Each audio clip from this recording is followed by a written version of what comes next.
Most people don't know that back in 1912, Hellmann's mayonnaise was manufactured in England. In fact, the Titanic was carrying 12,000 jars of the condiment scheduled for delivery in Veracruz, Mexico, which was to be the next port of call for the great ship after it stopped in New York. This would have been the largest single shipment of mayonnaise ever delivered to Mexico. But as we know, the great ship did not make it to New York. The ship hit an iceberg and sank, and the cargo was forever lost. The people of Mexico, who were crazy about mayonnaise and were eagerly awaiting its delivery, were disconsolate at the loss. Their anguish was so great that they declared a national day of mourning, which they still observe to this day. The National Day of Mourning occurs each year on May 5th and is known, of course, as Cinco de Mayo.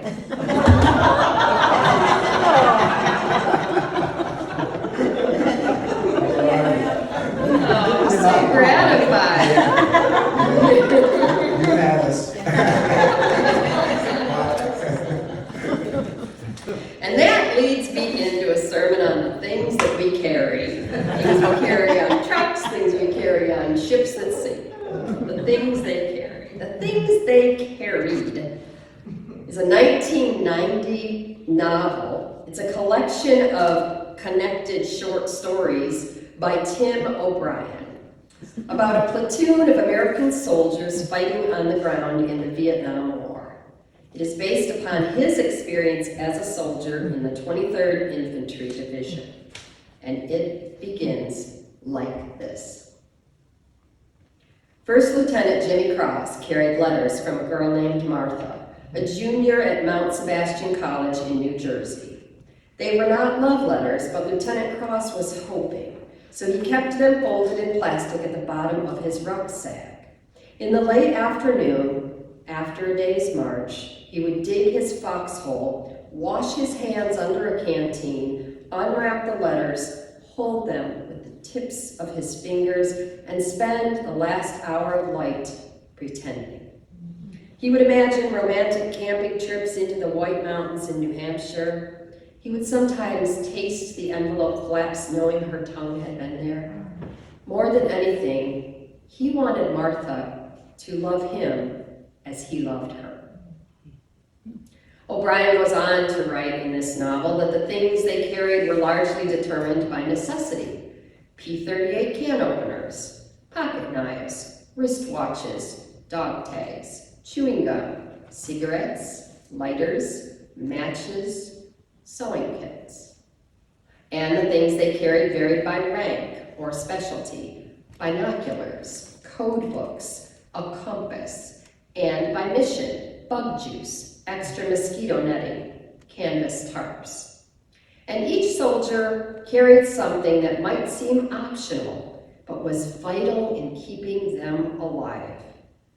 Photographs and letters and good luck charms, all things that connected them to the other side of the war.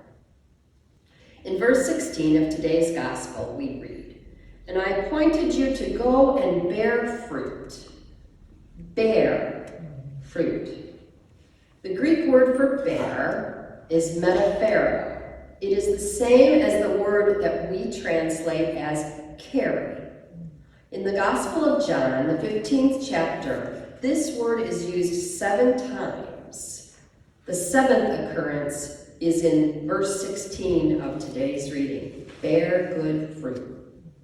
This same word is in the New Testament 60 times. It is translated to bear, to bring, to carry.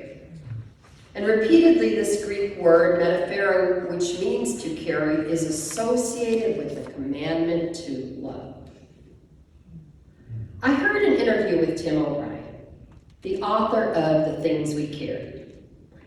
The interviewer asked, "Does it surprise you that all these years later your book is taught in high schools around the country?"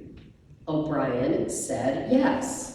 I had written the book for adults. I had imagined an audience of literate people on subways and going to work and in their homes reading the book. But I certainly hadn't imagined 14-year-old and 18-year-olds and even those in their early 20s reading the book and bringing such fervor to it, which comes from their own lives, really. The book was taken to be applied to a bad childhood or a broken home, because these are the things they're carrying. I had a kid come up to me, said O'Brien. He had a kid come up to me not long ago, though, at a book signing line and say, "Yours is the only book I've ever finished." I tell you this to emphasize the point that the things we carry connect us to one another. The things we carry connect us to one another. The largest student strike in the history of the United States occurred in May and June 1970 in the aftermath of the American invasion of Cambodia and the killings of student protesters at Kent State University in Ohio, which happened 54 years ago yesterday. As of Thursday, students from 112 universities across the United States and 27 universities in other parts of the world have joined forces to protest the violence and the lack of humanitarian aid and the ongoing conflict in Gaza, and in particular, the financial U.S. institutions that are giving to support to this war. Now, there are a few differences worth mentioning. In 1970, we were 5 years into the Vietnam War. 1.8 million young American men had been enlisted and nearly 30,000 had died. Entire graduating classes in Detroit lost all their young men to that war. Today, there are no U.S. troops fighting in Israel's war on Gaza, but many U.S. citizens have lost family members there, and at least 34,622 people have been killed. More than 14,500, almost half of those killed, have been children. 8,400 were women. 77,000 some have been injured. More than 8,000 have gone missing. And now there is a genuine famine in Gaza. Someone who had just lost his wife once said to me, "Pastor, is there anything worse than losing someone you love?" And I said, "Some would say that watching your loved one endlessly suffer is worse. But a broken heart is a broken heart, and they all hurt in profound ways." I wonder if part of the rising up on these college campuses today has something to do with students identifying with the young people and families who are just like them, who are being senselessly tortured and killed. Maybe for these students, it is like watching someone you love suffer, because they can look in the mirror and know those being killed are just like them. Maybe for them, the beginning of this conflict, having started at an outdoor music festival, is cutting a little too close to home. More than 2,000 students at United States colleges have been arrested since the protests began. Some arrests have been violent. Some universities have responded to the students by having them taken to prison. Others have listened to and negotiated with the students who want the university to divest their funds that directly support Israel. That's the ask from the student, if you're wondering why they're protesting. They want universities to divest their funds that directly support Israel in this war. Some might say that by having police with batons and riot gear arrest students, the university is making a statement that it is less comfortable with students protesting and disrupting activities than it is with continuing to partially fund or look the other way during a tragic, ongoing loss of life in which the United States is complicit. Which brings me back to today's gospel. Jesus reminds us, "This is my commandment, that you love one another as I have loved you. No one has greater love than this, than to lay down one's life for one's friends." How, in this moment, are we being called to help carry those who are suffering? How, in this moment, do we show love in the things that we carry? What is most important in this moment when we think about what we are carrying individually, collectively, and for one another? To help you think about this, I invite you to share a litany with me.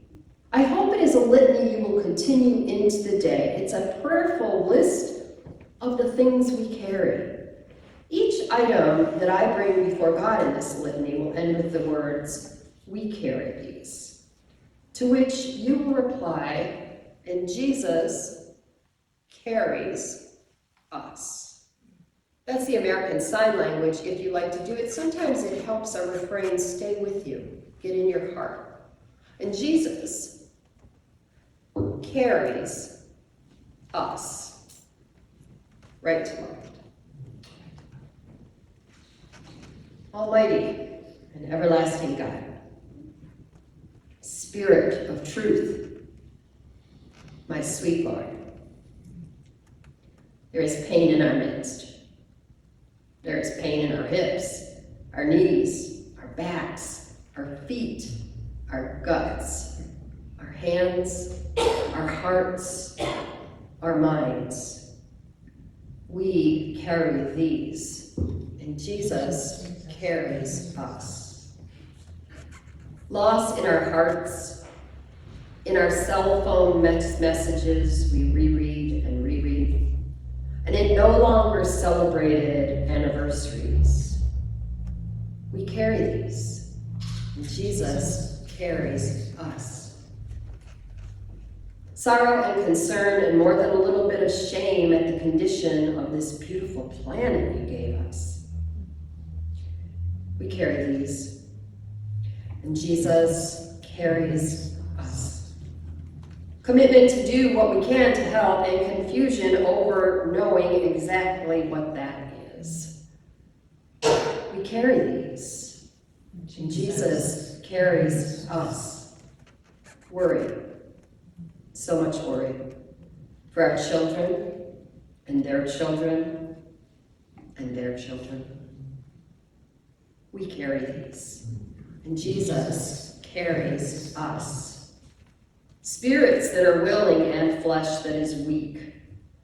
Therapies and medications, rituals, prayers and meditations. We carry these, and Jesus carries us. Our children, by birth and by love and by virtue of being children, for no child is someone else's child. Their trials, alongside our faith, we carry these. And Jesus carries us, one another's burdens. In fact, good Lord, for many of us, carrying another's burdens is as natural as being painfully aware of our own. We carry these. And Jesus carries us.